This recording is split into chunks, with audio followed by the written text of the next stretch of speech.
All right, welcome back to I-86 After Dark. Of course, you got me, the Ginger Hammer, Buffalo Bob's here, and we're happy to have former Buffalo Sabre Jason Dawe joining us. And Jason, first and foremost, thanks for coming on. It's a pleasure to have you, and you're someone we've wanted for a while, so it's perfect timing here. Happy to be coming on, boys. Love the opportunity and looking forward to having the conversations. Yeah, Absolutely. absolutely. Absolutely, I it's mean, always great having Sabres alum on, and as well as anyone that wants to come on and promote the sport. Yeah, it's great, right? So all these podcasts, everybody like watches them and stuff, and they're great. I mean, they're different dialogue, and it's just different things, different perspectives, and yeah, I'm happy to be on here. It's awesome. absolutely. And you know what? I got to tell you, Jason, though, even though I'm not a Sabres fan, your name kept coming up in places that I would be recommended to speak to. And we had to go through like far and wide, high and low just to try to find you. And I'm like, I wonder if he'd be interested. And I've been like, for months, I'm like, I got to get this guy on the show. And then I'm just like, if I could pull this off, I'd be the happiest guy in the world. And then, sure enough, we finally did the damn deal. Thank God for that part. Oh man. Well, Yeah, thanks. well, yeah, and I'll tell you honestly, you're one of the players I've wanted to come on for a while as well too. So we're glad. We appreciate that. We were all able that you were able to come on, and Well, I'll tell you, this guy's a super fan. I love him. And mhm. most of the times I go to the alumni events, I see him there, and he's a great guy and supports the Sabres. I love this guy. He's awesome. Yeah. So it's all good. It's all good. But no, we appreciate it. And of course, what we'll do, let's have some fun. We wanted to talk a little bit about your playing days and kind of go into the sport a little bit further. So first and foremost, one of the things our fans always love to ask is, how did you get into the sport of hockey, and how did everything all get started? Well, geez, I mean, I grew up in Toronto, Canada, right? So I mean, you're constantly around like frozen ponds. Everyone's playing hockey. So back in the day, it was like you know, you go and do your homework, and then next thing you know, you're going on the pond and working on whatever you just love being on the ice. So that's how I got involved in it. My family's involved in it heavily. So it was kind of like just naturally, just kind of it was a natural progression kind of thing. So that's how we did it in Canada. It's the typical Canadian fashion way of saying, I just want to get in the NHL. At that point, you're just like, every kid in Canada always wants to play outdoors with their friends or whatever, with the backyard rinks. It's the best. Well, that's what you did, and it's kind of weird because growing up, it was like my parents were blue collar people. They worked their butts off. Eric and Betty, and my father was a construction driver, drove a cement mixer for a living. My mother was a bookkeeper, and they flat out told me, like, I obviously I had skill growing up in Canada and stuff, but my dad was like, if I didn't have a good game, he goes, listen, he goes, if you don't want to, put the effort in, no big deal. I'll, whatever, you can just play house league and it's all good, no pressure, whatever. So that's, I think for me growing up, um, that was a big thing for me because I put the pressure on myself to get better. Literally, literally, I would like look in the mirror and I'd flex my muscles to get better. I Mhm. even like in music class, I chose a baritone as my instrument, so I'd have to carry it down the street, to get stronger. So stupid stuff like that. But I did that to try and get the best of my ability to see if I can get to the highest level in hockey. And in Toronto, Canada, I mean, it was I played with Eric Lindros. Mhm. We were teammates for the Toronto Young Nationals and playing the Quebec Beauty tournament and stuff. And but you play against the best players um, and try to get the highest level. And there's no guarantees that you're ever going to get to get to that level. So you just give yourself the best opportunity. Awesome. And I was going to say, what was it like playing with Lindros? Because I know he had a long career in the league as well. And I know he played with a couple of different teams during his time. But what was it like being around him? Well, Eric and I, like I told you, we play on the same team, and Yeah. I go over to his house and we play in his back pond and whatever. And he was a special talent, obviously at that time as well. And but at that time, I wanted to be a part of, be a, around someone who was aspiring to get to some higher level instead of um, kids that were not taking it seriously. Let's say, Mhm. but at the end of the day, like we saw each other getting to higher levels. He had a much better career than I did, but of course, but no, it was a great upbringing, Mhm. being a part of his family and being seeing his success as well. So Well, yeah, I mean, Eric Lindros is one of a kind and generational talent and all that stuff. I mean, he really made his mark in the NHL with obviously with the Flyers, but that was a counterpart. But the fact that you got to play with him, that's got to be one of the coolest things for any NHL player at that time frame, to say the least. It's kind of an honor, if you will. well, yeah, once again, like I mean, one of the best to ever play the game, and to say that I hung out with him and I guess developed Mhm. um, with each other growing up was a big part. It was huge. So um, we kept in touch as we went along in our careers a little bit. But yeah, obviously, I mean, a big part of our youth hockey career. Yeah. Absolutely, for sure. But I do want to ask you a little bit more about your playing days in the OHL, playing for the St. Peter's Petes, and that's obviously a huge, trademark for any player in the development league and going into the NHL. But one thing I wanted to ask you is about the unstoppable line, which during the 92-93 season in general, you, Dave Roche, and Mike Harding all played together, which you guys, I didn't even know about this. You guys combined for a staggering 362 points. What the fuck? Yeah. what what was So the we're allowed specific? we're Sorry, allowed to what? say that we're allowed to say that on Absolutely. Yeah, yeah, yeah, okay. yeah, yeah. We're good.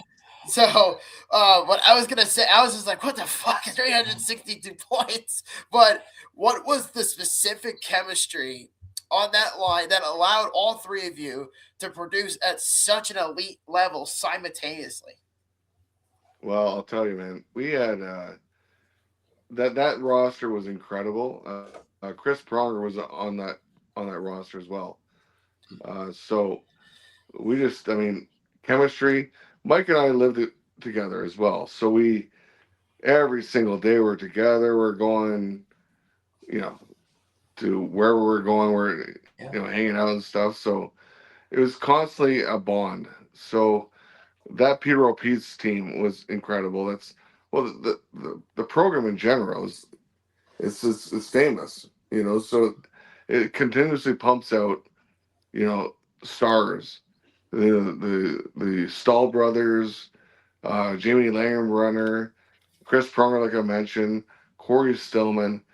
But even go back in the day, like Roger Nielsen, my coach Dick Todd, like these are like legendary people. Yeah. Jeff Toohey, who's done a great career in scouting and stuff after his GM days with the Peter Pete's. But it's just like a legendary program. But um, yeah, we did well. We did well in the junior days, and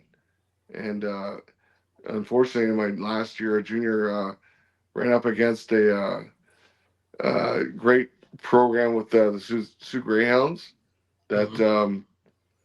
that ironically, Ted Nolan was the coach we lost to in the Memorial Cup Finals. So But Teddy's the greatest guy ever. I love him, but we lost him in the finals, 4-2. But the whole program was phenomenal, and yeah, I mean, it just came short. That's all. Sure. Sure, and even thinking about the legacy that you guys had, especially with that line, and looking back at what the Petes have meant, especially for the OHL, you actually notched your own legacy with that team by holding the most record for having the record for the most career goals of 169. And given that those players have come through that franchise and many others, what does that specific record mean to you today? Well, it's funny because a lot of people don't know that record, and it's one that I'm very proud of, and one that I don't know. I didn't even really know that I had it going into the season or whatever. And but I will tell you, like one of the records that I don't even know people know that. So a funny story. Yeah. I'm sitting having a cold beer. One day, and I lived in South Carolina for a long time, but I was sitting on a cold beer, and I got a number from 416, Toronto number. Yeah. And I'm going, okay, so answer the phone, hello, and it's a guy from TSN. And he goes, hey, Jason, it's Mark Westwood, I think his name is. Anyways, he goes, I'm sure you know the record that's getting ready to be broken from Connor McDavid. I go, I have no idea what you're talking about. So he goes, he's getting ready to break your OHL all-time playoff record of scoring points. I'm going, no clue. So come to find out, I have the OHL all-time points record.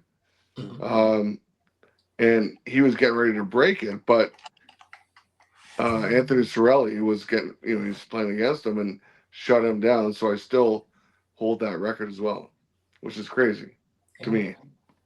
Yeah, no, that's awesome. And thinking about how you came up through the game and all that time you put in, ultimately it led to you breaking through and being able to jump right into the NHL. And you got to do a lot of good things throughout having a long career as part of that.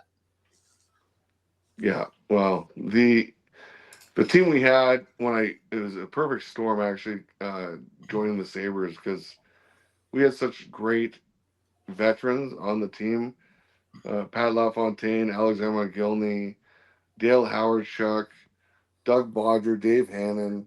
I mean, we had some great leaders that Brad May, who I'm still in touch with today, but Matt Barnaby, Rob Ray, the list goes on and on, right? So, but we were so close on and off the ice that it translated to what turned out to be on ice success, which is great. So, but yeah, I mean, just the great days of the Buffalo Sabres. That's all. I love them. Love the opportunity, the city, the fans were awesome. So.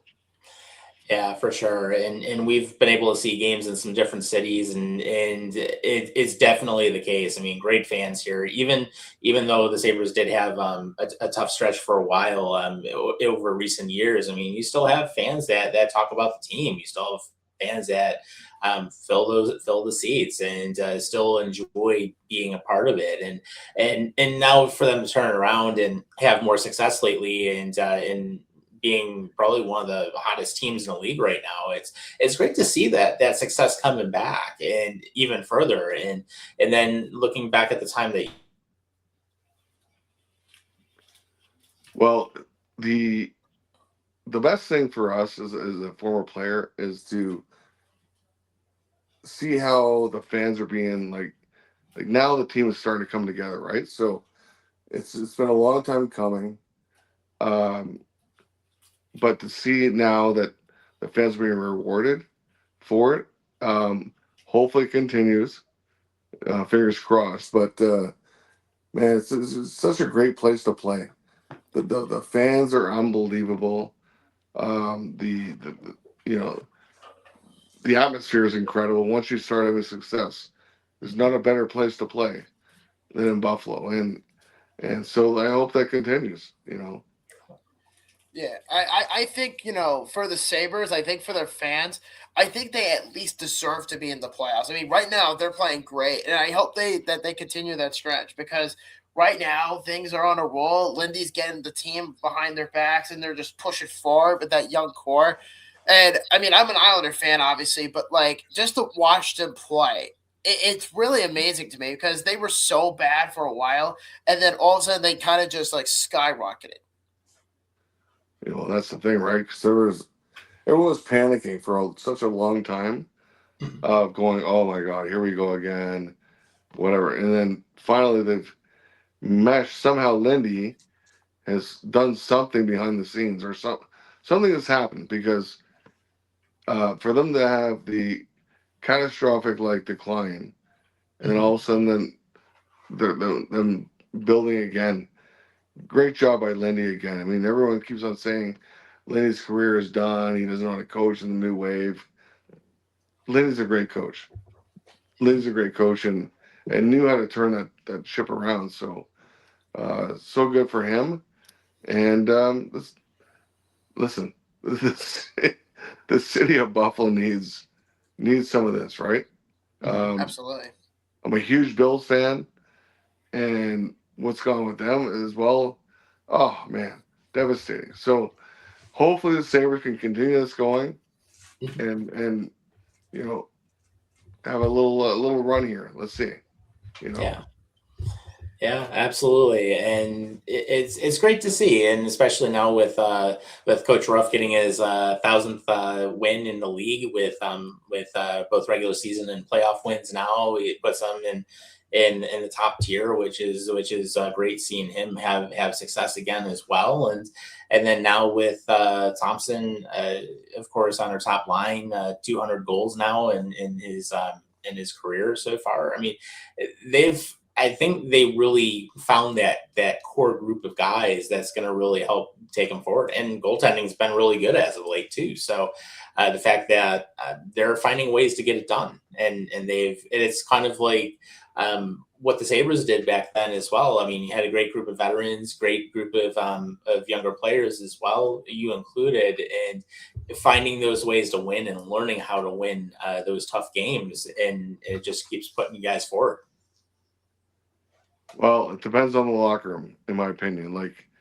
It's weird how people don't realize the bond you have with the players. Um, and behind the scenes, it's just you have a bond, and it depends on how close that is. So, um, but yeah, what's going on with the others? What's with the hat? Well, I'm okay. So for the record, Jason, I am from Long Island. I was born and raised in Long Island.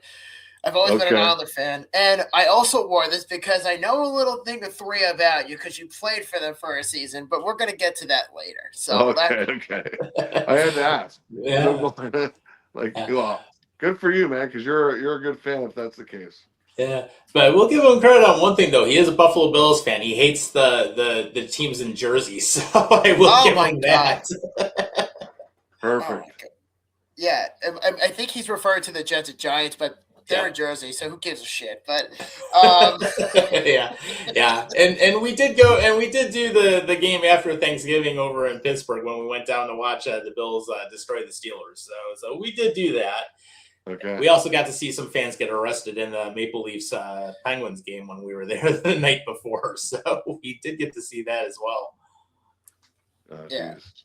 But no, so what I was going to ask you before, Jason, is because you've had a really remarkable career in St. Petersburg in the OHL and all that, but then you get drafted into the NHL by the Buffalo Sabres very early on. I think it was the third round you got drafted, if I'm not mistaken, and you broke into the league during a very physical era, obviously. So, what surprised you the most, to say the least, about the NHL compared that to juniors? Okay, so I'm going to correct you, not no disrespect, but it's Peterborough, Ontario. It's Peterborough Pete's. Peter And I thought it was St. Petersburg, but because there's always No, like that's okay. That's okay. That's okay.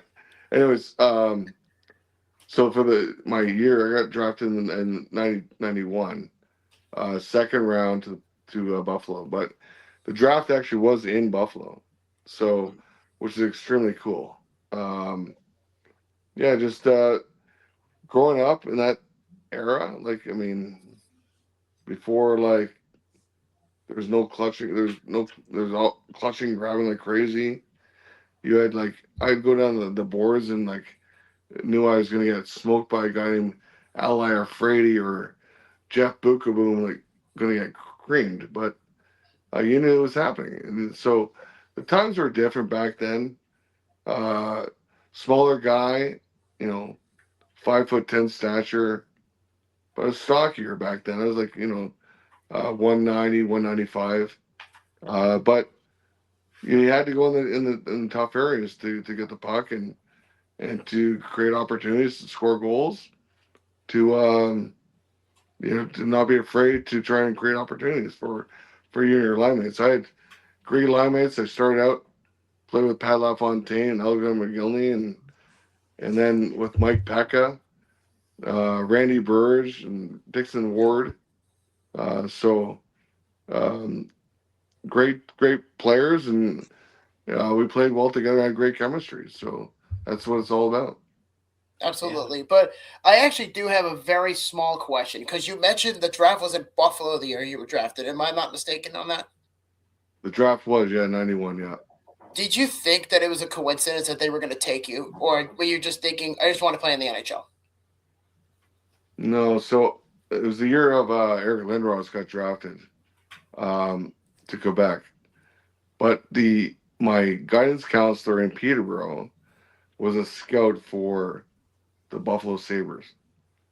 So I had an idea that I was going, but I was ranked going like last pick in the draft, but I had an idea that I'd go like sneak into the second round. But anyways, regardless, you're just happy to be drafted, right? So that's all that mattered. Just get an opportunity to play. That's all that matters. So that's a fair point, honestly. I mean, I think any kid that wants to be drafted into the NHL, I think that's like the best thing to ever happen to them. And I mean, I think any person would say that. I mean, I'm kind of in a way, I'm happy for you that you got drafted in general because a lot of kids don't get that chance, and you were one of them that get picked in the third round at that point. I mean, that is second round. Second, I keep thinking, what the hell's wrong with me tonight? Do you fall asleep before the interview or something, man? Sort of. Not by purpose, but like I'm a little screwed in the head lately, so it's all good, man. All good. That's all good. And then of course, the draft is fun. You get to walk across the stage, you get called, and of course, the draft has come back in 2016 here, which was great to be part of that at the KeyBank Center. And then of course, now we're gonna have the draft this summer as well. So it'll be fun to go to the draft for the second time, with everything. So no, it's great to see. It happened, and ultimately you got to make Buffalo home as part of your career. And thinking about, of course, with getting drafted, you played on some very talented Sabres teams, and of course you mentioned Pat LaFontaine, Alexander McGillney, which he just got inducted into the Hall of Fame as well, and you also got to play with goaltender Dominik Hasek. And what was the locker room like during your time with us, especially with the high point in Sabres history and the run that they had for a long time? Yeah, so you're gonna go down this road, huh? Mm-hmm. Yeah. Well, Dom was. I mean, listen. So we already know the stories about Dom. Yep. Myself, we played cards on the plane together. Great goalie, but he had his issues, right? So I mean, but I don't know what else to say. I mean, he was he had his issues on the off the ice, but could stop the puck, and we saw it every single day in practice. So Um, he'd ask you to shoot the puck at his head in practice and deflect it in the stands, and which never heard of before, but that's what he did.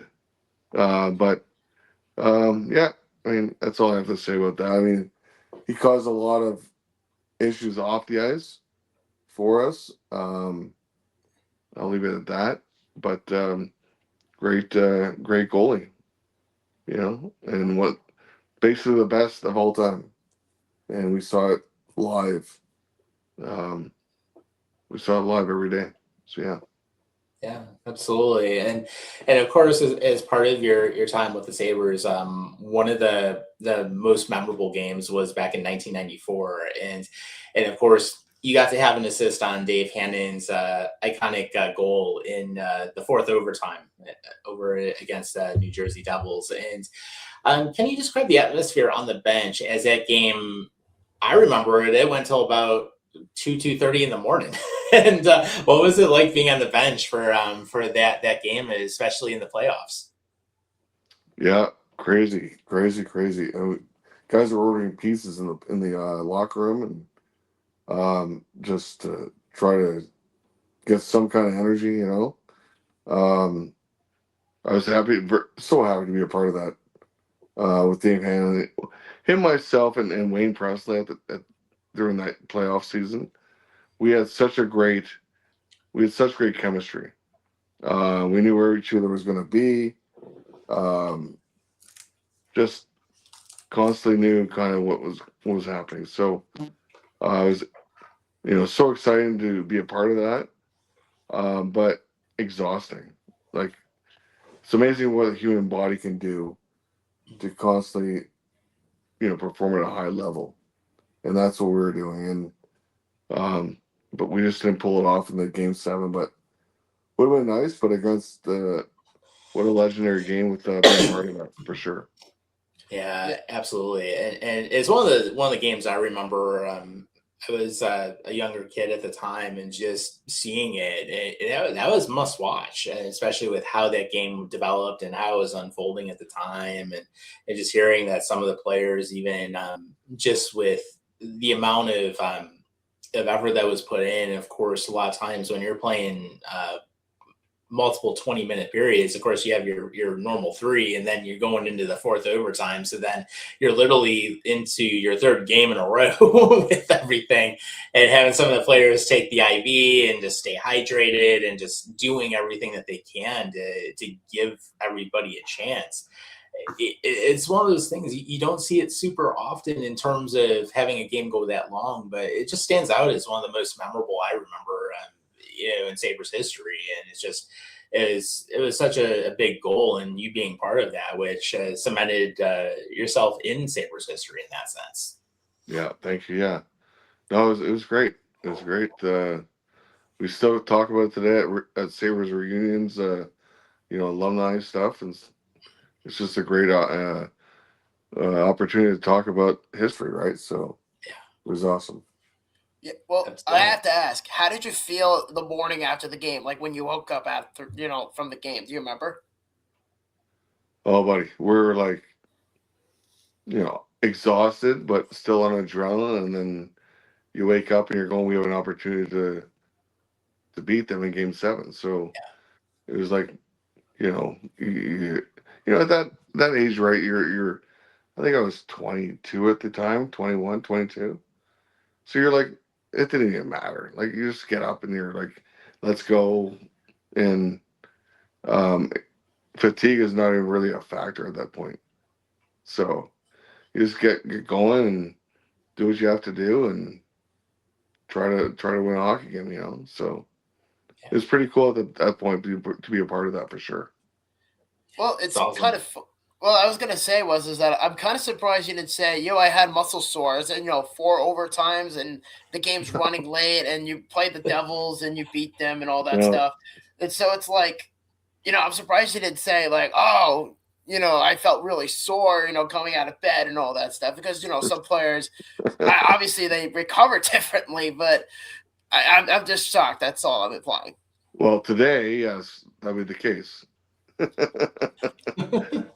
No, it was like But- back then. It's like, bring it on. Let's Yeah. get another game. Back in the day, let's go. And today, we're like, let's slow it down a little bit. Well, I mean, that is no doubt one of the best games ever played for the Sabres, without a question. Without Yeah. question. For sure. Absolutely. But so later in your career, obviously you were with the Sabres for a long time being, but I remember reading a story not that long ago in like 97, 98. I want to say late 98. There was a rumor, exactly to be precise, about you wanting to request a trade for an opportunity. But then you later find out you get traded to the Islanders, of all places, in March of 98. You get traded for Paul Cruz and Jason Holland. Looking back at that trade deadline, did you feel, in your opinion, and you can be honest with me, did you feel that the Islanders were the right fit for your playing style, or was that move just purely about finding a fresh start away from the Sabres? Okay, so no. I mean, so funny story. So the two teams I did not want to play for, if I was so lucky to play in the NHL, was the Buffalo Sabres and the New York Islanders. And for no other reason, I just didn't like their teams growing up, whatever. And sure enough, I was in a slump during the year I asked for a trade, and I'm going, I don't know what to do. I was panicking, so I walked into Lindy's hotel room, ironically in Long Island, and I said, Lindy, I don't know what to do. I'm like, I'm panicking. I'm like, it's my contract year. I think I might ask for a trade. And he goes, well, Dawsey, he goes, it might not, the grass may not be greener on the other side. And I got that. But the only team I did not want to get traded to, was the New York Islanders. And I had no idea there was a correlation with Darcy Regier and the Islanders. Darcy left and was part of the Islanders organization before.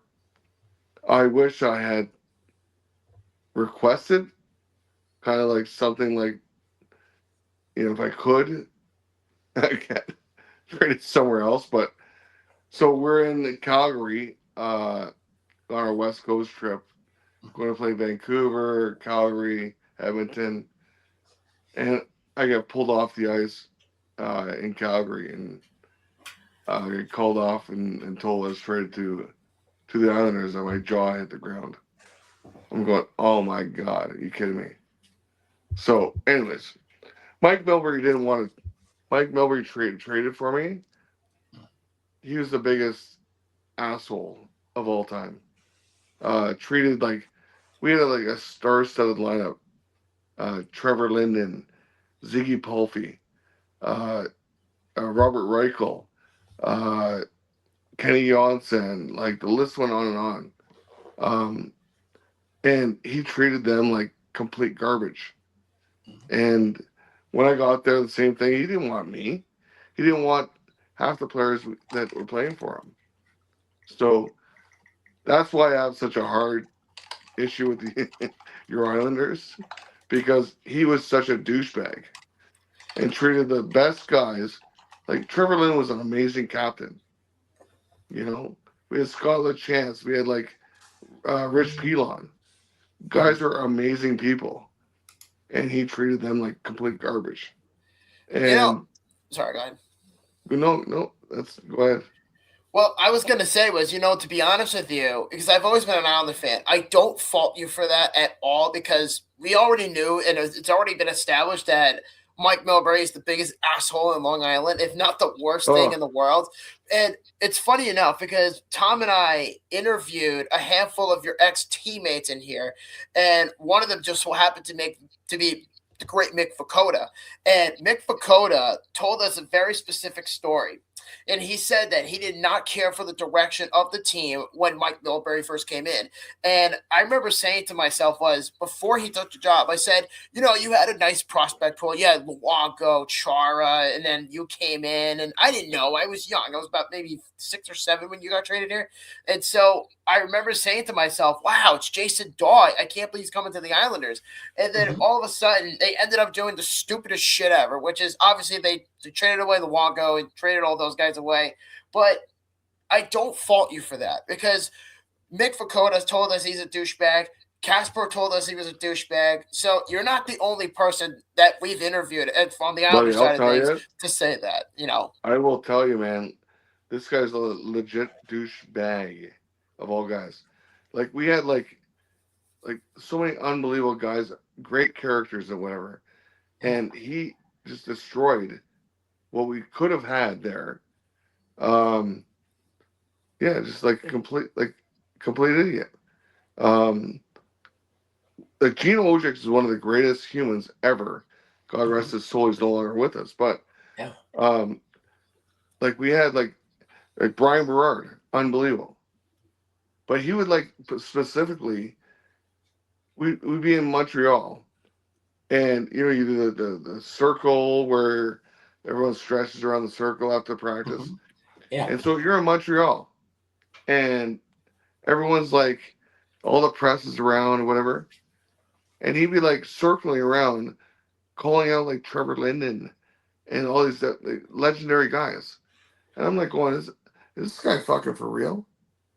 Like this guy is like complete douchebag. So I found out, just so you know how I got to Montreal, Matthew Barnaby.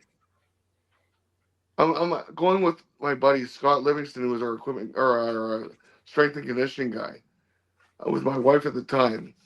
We're going to in New York City, and we're like walking around New York City. I get a call from Matthew Barnaby, and he goes, "Dozzy, do you know what's going on?" I go, "I don't know, Barney. You tell me what's going on." He goes, "You're on fucking waivers." I'm going, "Really?"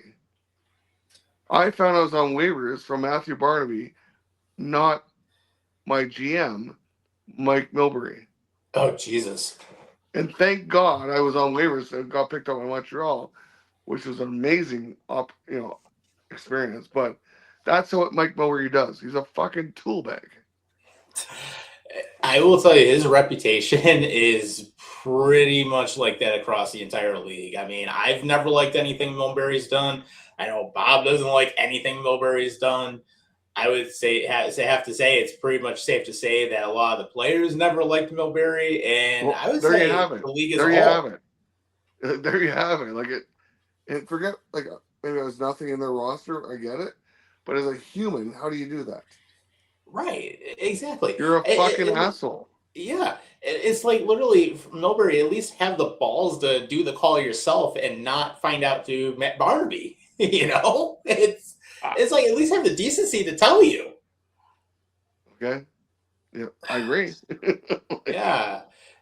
No, and I will say, and Gino Ojek, a great player too. I mean, he definitely is someone I know we've got a soft spot for as well. And amazing. Yeah, did a lot of great stuff. We actually last year we actually got the opportunity to go to Vancouver, and we actually did catch a game there over in the Rogers Arena, and great city itself too. I mean, beautiful area, and as part of when we were there, I remember upper deck, loud building, just like I know what you had in Uniondale at the time, and of course Buffalo here.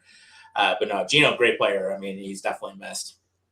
Well, he took my family in like crazy when I was there. My sister Stacy, her now husband Jason, and he had a guy named Ding that was his housekeeper, I guess. Like did everything for Gino.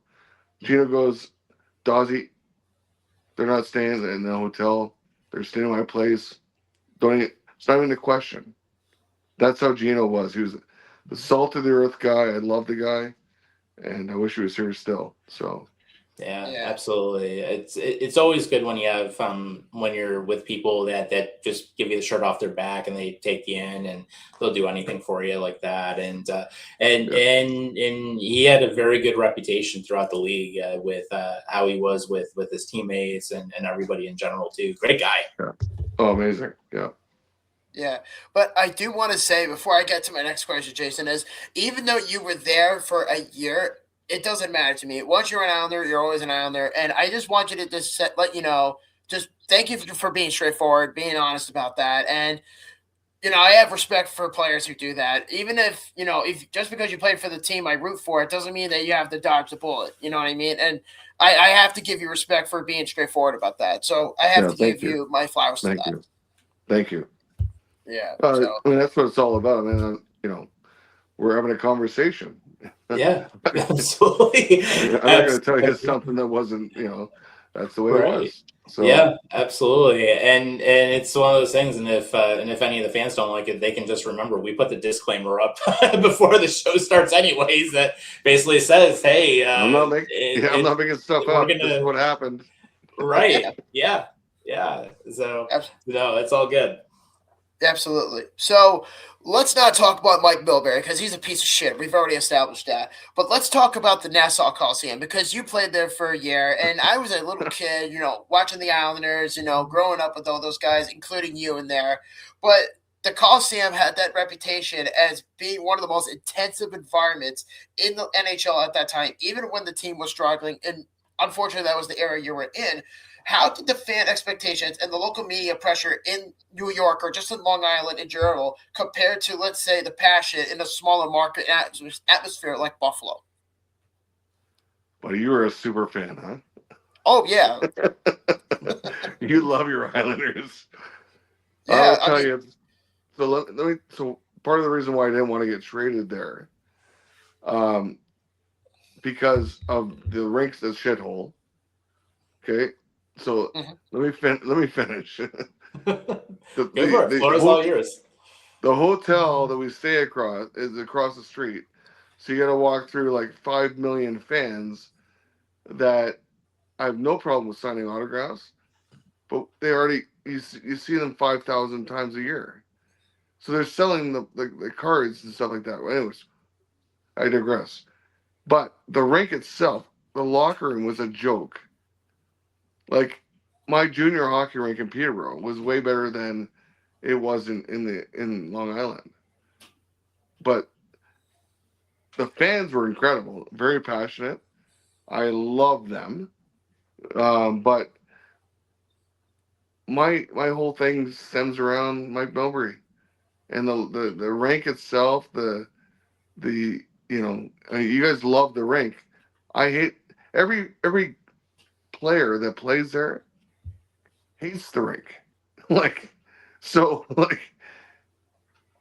I hate saying it, but like that's what it comes down to. I mean, when I got traded there, I'm going, oh my god, I gotta play in that shithole.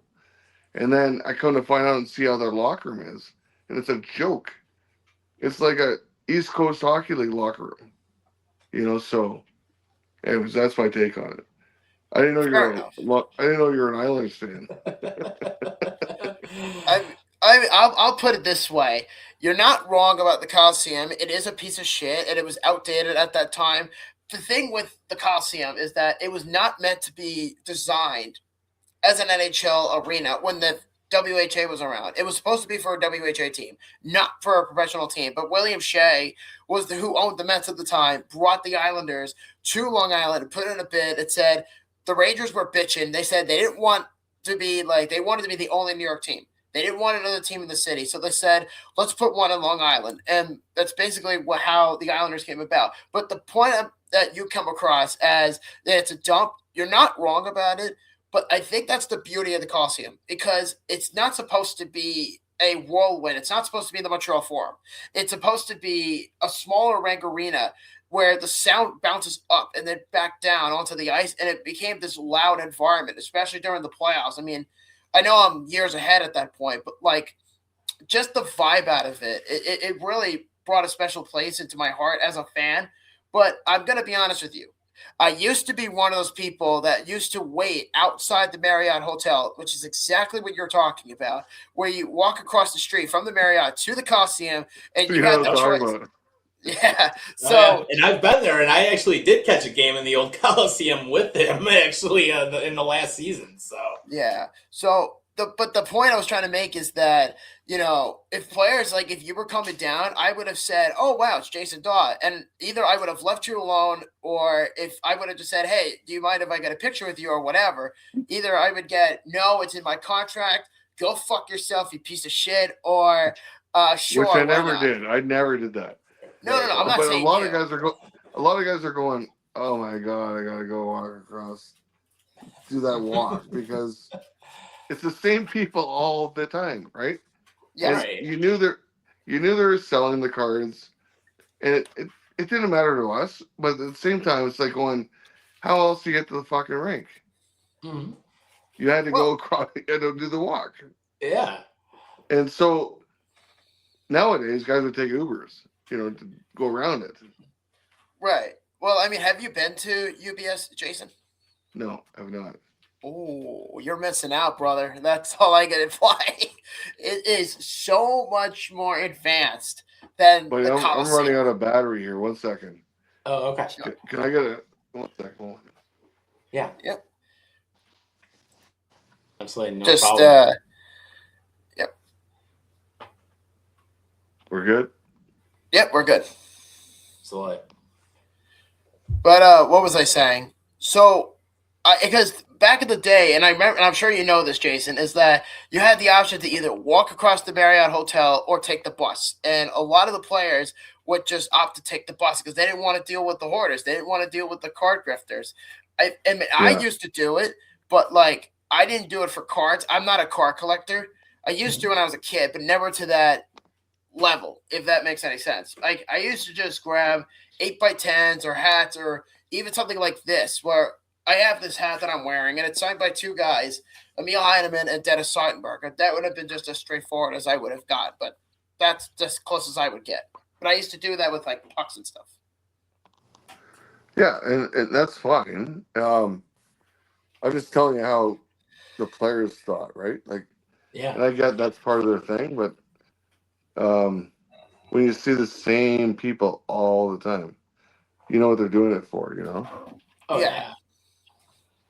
But Yeah. because I'm actually friends with a lot of those people, and I don't defend them because they're all different, whatever. But I'm friends with maybe one of them that's a really good buddy of mine, and he tends to agree with what you said. He kind of like, yeah, some people do it for the money or whatever. Especially back in the day with the Coliseum, with being that accessible. Nowadays, if you go to any other stadium or any other NHL arena, chances are that's probably never going to happen again.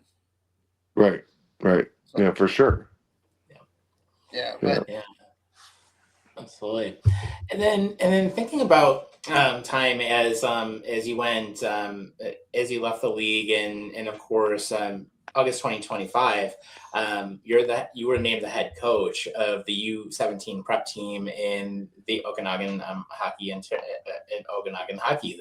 And Yeah. how does Represent. there you go, you got to represent. Yeah. Yeah, how does the student athlete environment at OHO compare to the atmosphere that that's experienced, for example, with the Muskoka Bears of the Provincial Junior Hockey League? Well, it's night and day. That's not even comparable. What I would compare it to is the GTHL in Toronto, which is the highest youth hockey program in the world, right? So, but I will tell you, from my perspective, it's my first year of working with Okanagan, and my buddy Dixon Ward, he was the I think he's the president and also co-owner of Okanagan. But it's an incredible program from a development standpoint. I've been involved with youth hockey for years. There's no other program that lets you develop from a child perspective, but also like everyday like structure. We pick the kids up, let's say at 6 o'clock, 6:30 in the morning. We have a practice at 7:15. We go over what we want to go over to get prepared for the weekend, and then we do video. The kids go to gym upstairs. We have incredible skills development training upstairs with our ETS. We call it ETS with Sean and Jeff, and we constantly develop the kids on and off the ice in structured environment. So for me, it's the best of both worlds for a prospect that's trying to get to the highest level they can. We started out with kids that were at the beginning were not even close to being AAA players. Now they're off the charts. So I love it, and I'm not just pumping the tires. I actually truly love it of the program. It's phenomenal, and could be happy to be a part of it. That's awesome, and of course, you mentioned Dixon Ward, another great player in his time as well, and certainly did some great things with the Sabres alongside you, and no, it's great thinking about a lot of the teams now, and especially with development, how many tools are available now, and in everything that goes into it, and especially being able to take someone, as you mentioned, where they may have not even been close, and now they're off the chart performing and being able to get their opportunity, and it's just great how that's evolved over time. But of course, one thing that doesn't change is the people that are behind that, and of course, you and your group that you have certainly contribute to that. Well, so we have Dixon's brought in a great group of guys. Uh, Pat Lenahan, uh, Paul Pascuzzi, who've been around the game forever, but also my co-coaches, um, Justin Corona, who played for the Puro Pete's as well, Brandon Kernan, that's been involved with youth hockey forever, and just they have the right mindset in mind. Jamie Watts, who's been with the program back in the day with out in BC, like Okanagan hockey has been a machine for years, and now they're trying to bring it to the same thing out east. So that's what we're trying to do, and I think it's a great program that even for late developers, like that's what this program. I mean, it's off the charts of development, like I told you, and so I'm so happy to be a part of it. And yes, a shameful plug for sure to promote our program, but it's a phenomenal program for sure. Yeah, that's awesome, and that may be something at some point. Might have to take the trip across the border and check out a game or two, and see what you guys are up to. Certainly it's always great, and even with where I'm at, just being able to jump across the border over into Niagara, Ontario, and being able to watch some OHL games, and I've actually done that in Erie before too with the Otters. It's really interesting to see what these junior leagues are doing, because I mean the talent's there, the competition's definitely there, and just seeing where a lot of these kids really make that jump before they get into to something such as the AHL or NHL ultimately. So it's just absolutely great to see what these leagues are doing. Well, it's not even just about the hockey part of it for me. It's about teaching these kids life experiences, right? So hockey is awesome and it lasts. It has a lifespan, but it's about like teaching life experiences, and what are you doing after hockey? Like are you waking up on time? Are you getting to school on time? Like different things like that um, we teach kids the right way to live life, and uh, so far I love it. I can't be more excited to be a part of a program like this. Yeah, that's awesome, and that's huge. You give them that life experience, and you give them all of that, and it helps them do so much more even after the game, but it also gives them that right mindset during the game as well. Yeah, yeah, and a lot of kids embrace it. It's like it's one of those things that maybe the family environment's not great. They come to us and we make it more structured. So that's what we're all about. And like I told you, it's I think the next wave of the way youth hockey is going is um, to be a part of a program like ours, like the prep school environment. It's very structured, and if I had a kid that was looking to be a part of a higher environment, I'd consider something like that. So yeah. It's awesome. Absolutely. So we're down to the last question, and Jason Dawe, once again, before we ask you the last question, we just want to say thank you so much for coming on tonight. It's truly an honor, and I know we digged into your career a lot, but I think it's kind of healthy in a way for getting your perspective from your career and all that stuff. Just looking back on it in general. So the last question basically is when people look back at your NHL career, uh, what do you hope that they remember the most about you, the way you played the game?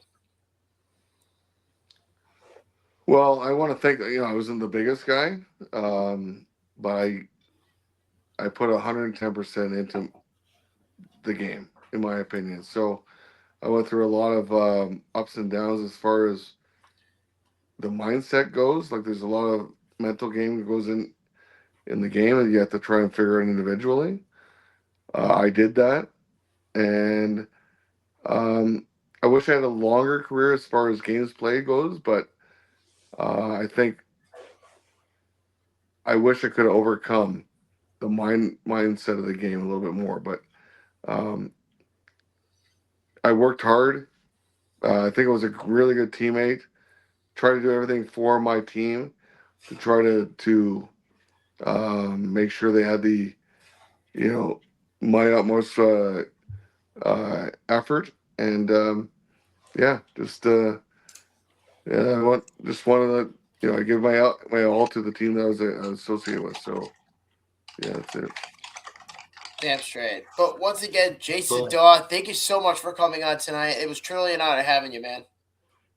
Guys, thank you so much. It's been an honor as well. It's been a lot of fun, Yeah. especially once I knew I can drop an F-bomb. Absolutely. A lot of people say that. And actually, and I will tell you, and you'll probably appreciate this, and you'll laugh. Former Sabres in-game host Kevin Sylvester, who handled a lot of the I love Kevin. broadcasts. Yeah. Yeah, he dropped one on here too, and we didn't expect that. So he's been on before, and I think you should let guys know right away that yeah. because I was going initially, but I love Oh, it. I love it. no, yeah, Great it's one of podcast, those. man. Yeah, Great guy. no, we appreciate it, and yeah, absolutely. That's the fun part. It's basically we get to have players come on and let them say what they really think, and without the constraints of what you find in corporate media. So Well, that's what it's it's all about, right? Because yeah, I mean, the Mike Milbury shit that I said, uh, I probably wouldn't have said earlier on until I knew it was full, open season. So yeah, But absolutely, and you're not the only one that's shit on Mike Milbury on the show. So fucking so douchebag, man. That guy. You know, yeah, he is. yeah, I love it's it. too bad because we had such a great group of guys, man. Even I got there as there a short period of time. We had a great group of guys, a good team, like good people, and he fucked it all up. So Zdeno Chara was there. He was a rookie when I was there, and just good people, and he fucked it all up. Of Yeah. course he did.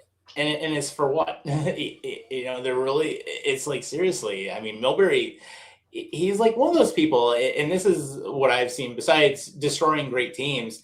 He basically thinks he's a know-it-all. He's just a pompous asshole that thinks he's greater than everything else than what the sport has ever had. And he thinks he knows everything, and he really doesn't. But yeah, I mean, well, like I told you, he, like Trevor Linden, Yeah. he's an incredible person. But we had Eric Brewer. We had Eric Brewer also there. Like guys you're trying to groom for your program, and he's such a fucking douchebag. Just of course I'm not a GM. I have no idea how it works, whatever. But if you're trying to groom a program, and you have a guy and you're bringing in Eric Brewer, Zdeno Chara on how you want to run your program. That's what you're doing. He's a fucking tool. Yeah. Right.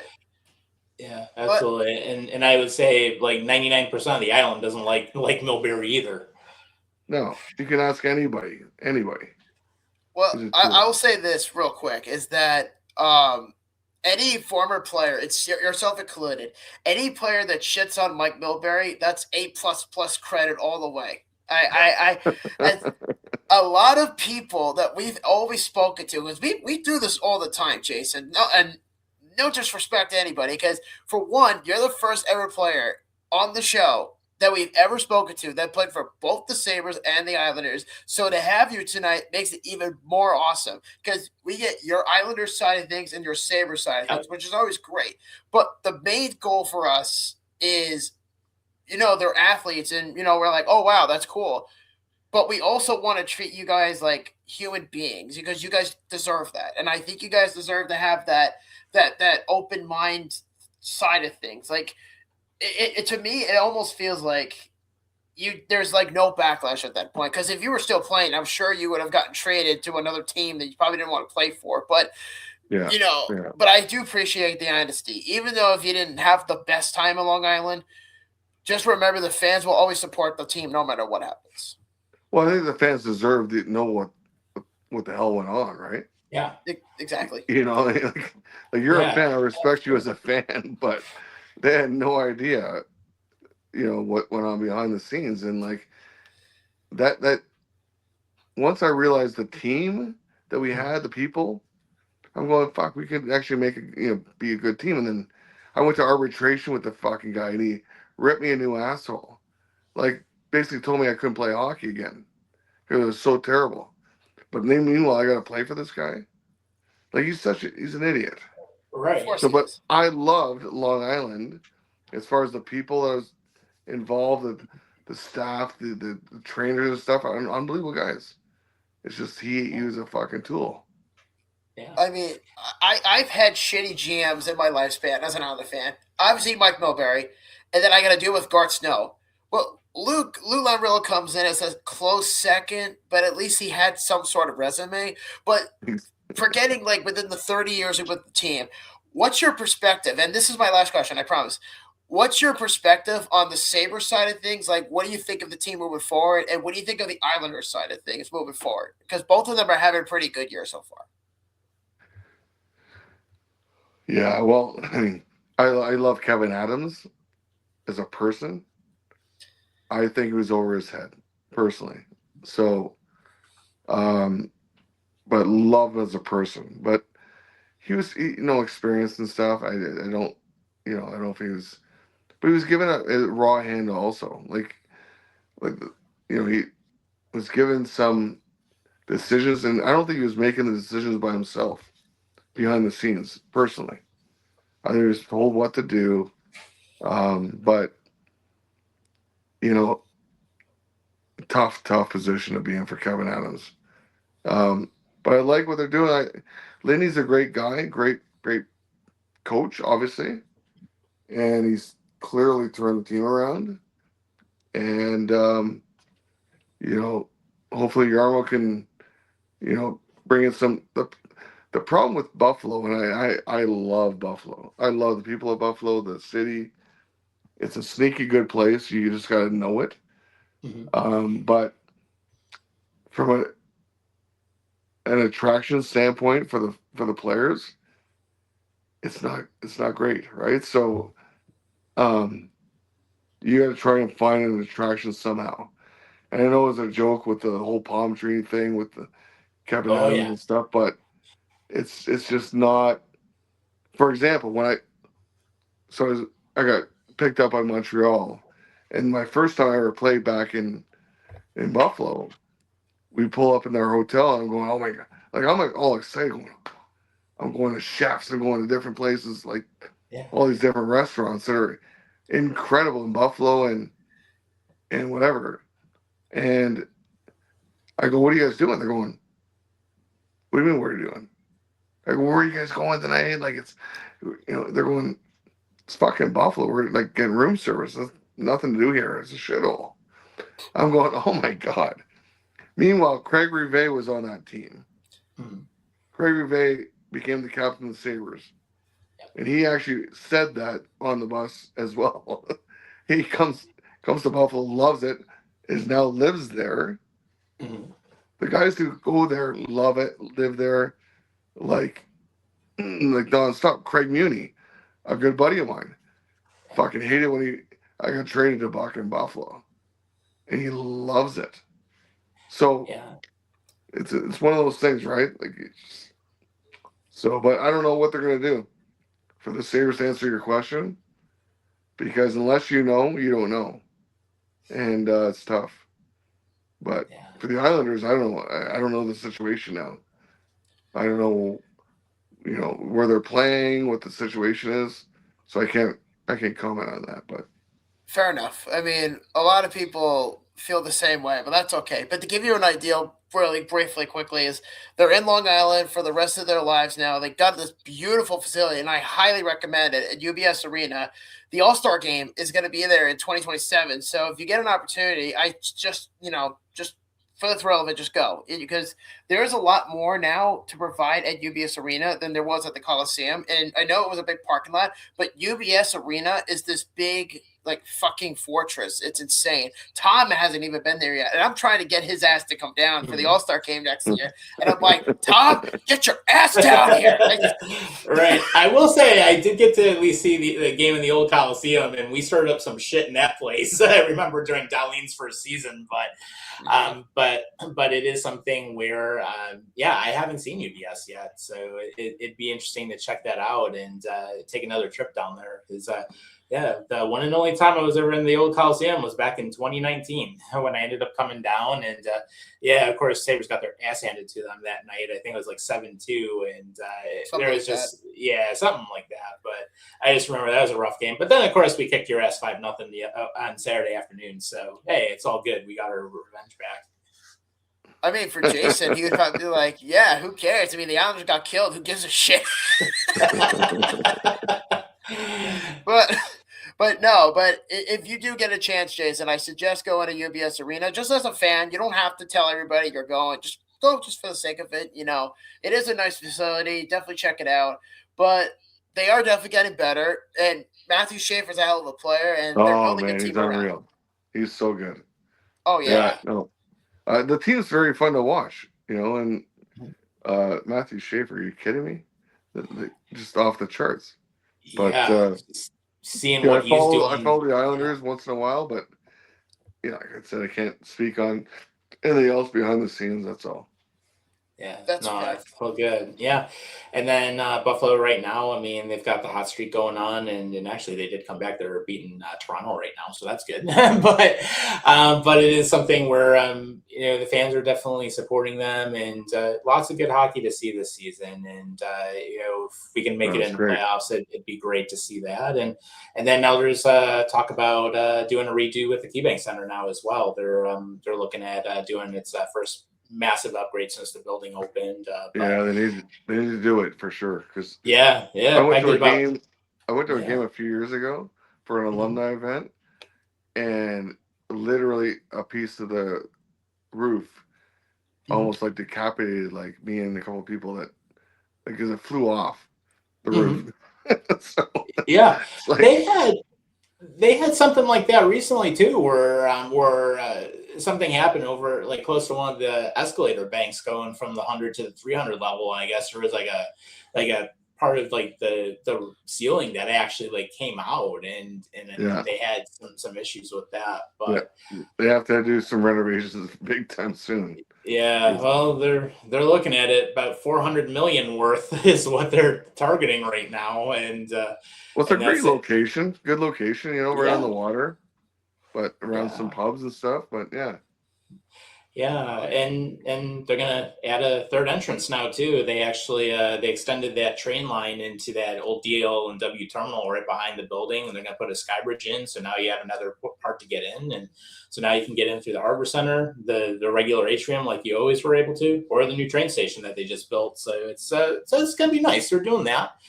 I mean, new Jumbotron, which is great, and then they're going to finally do some other upgrades. So it'll be nice to see what they come out with. But they're going to focus on being a part of the old Odd, and then and then the closing. So as a part of the closing of the old Odd, and then now to think like years later, the new building is like the old Odd. It's like it's crazy to think that.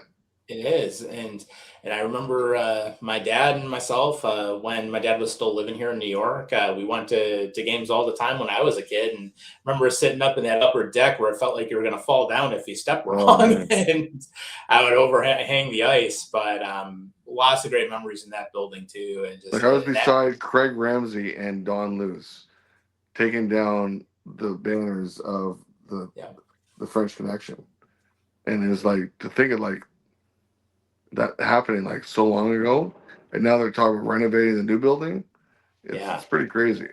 Yeah, definitely, and we had both of them on recently too, and just a lot of great memories. Especially, I remember with them talking about the Fog game and several others that happened back in earlier Sabres history. But yeah, it's crazy to see what they're going to come up with, and now that the new Bill Stadium's going to open this summer, now they're going to turn their attention to the Sabres and get that building redone. So us as No, fans, we don't know what's going to happen yet, but it should awesome. definitely it should be nice though, and as long as they keep hockey as the big focus, that's the big plus. Yeah, yeah, yeah, for sure. Yeah, Well, awesome absolutely. guys. Well, yeah, great, great. Thanks for the invite. And if Absolutely. you want to catch up later on, like whatever, let me know. Yeah, absolutely, we'd love to have you back, and again, we appreciate your time and joining us. It was certainly a pleasure to have you. Awesome guys. Well, enjoy the night. You All too. right, you Thank you, got it. Jason. Thanks, Jason.